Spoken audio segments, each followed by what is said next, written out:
Welcome back to the channel. Today's video, I'm going to explain why women get so angry about having to submit to a man. Let's go. Now, this is something I see in our modern world, and especially with women talking about how they should submit to men, or women pushing back against this idea. Now, I think the concept and meaning behind it has been lost, and the spiritual wisdom behind it and understanding has been lost in our modern world. Because you get moronic men who will be like, the woman must submit to me and make me a sandwich. Or in extreme religious terms, you've got like in Islam where the women have to walk around in burqas and, they're not allowed any real rights and essentially second-class citizens. So in all those ridiculously false manhood away, then this is what naturally means that women will never submit to these loser men. And when I was thinking about it, it got me thinking about how whilst a woman submit or obey her man, a man should submit and obey to the true Father God, or to God. Now, how I liken to it is when you follow the God of the Abrahamic faiths. The God of the Abrahamic faiths reminds me of these red pill loser men and these radical Islamic men who are just ridiculous loser men. In that the Abrahamic God is going to condemn most people to hell. He's got some weird sex obsession, and he kills people who doesn't follow him. He wants people, apostate laws. He apparently approves of marrying 6-year-old children. So this is not a God that I can respect. So there's no way that I am going to submit to the God of the Abrahamic faiths.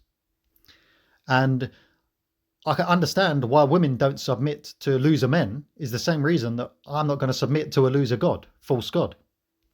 Now, what I did realize is when I returned to the true Father and I learnt about the true love of God, the true nature of God, the true wisdom of God, and Jesus Christ example was a reflection of the true love of God, I'm not even needed to be asked, do I submit or obey to the true loving Father?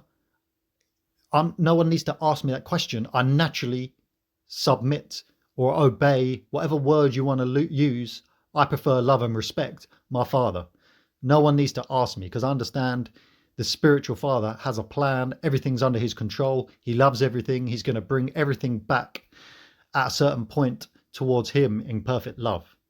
And he's not the psychopathic God of the Abrahamic religion who's obsessed with, death, murder, sex, casting most people to hell.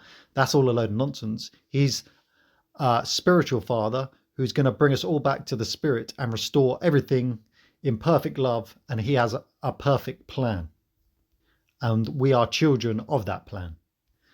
And knowing that, I have zero problems submitting, loving, respecting, whatever words you want to use to my Father. And I think when women find a man who is of God and he's of the light, and he's not one of these loser men, just like the Abrahamic God is a loser God, when he is a reflection of the real Father, the women will see it.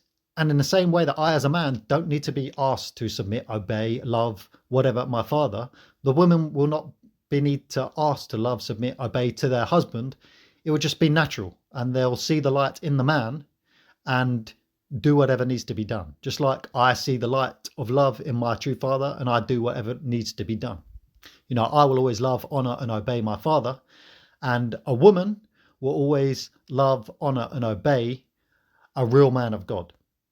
And I think the 2 points that men and women need to take is, from men, we need to become those men of God if you want to get married. And the women, if you're refusing to submit and this idea of submitting and obeying your husband repels you, it means that you and your husband need to do more spiritual work. Because once you're both awake, it would just be natural and it'll make sense, and it wouldn't even need to be a question that needs to be asked. Okay, so I think that explains my point well, and how spiritual understanding and wisdom makes everything perfect. And knowing the true Father and the true love of God will bring everything into the correct order, especially with marriage. And this is how relationships and marriages will work when it's based on truth, not on lies. Okay, that's the point of my video today. Usual stuff. Like the video if you like it. Comment below if you have any comments. Subscribe if you are new. And God bless everyone. Goodbye.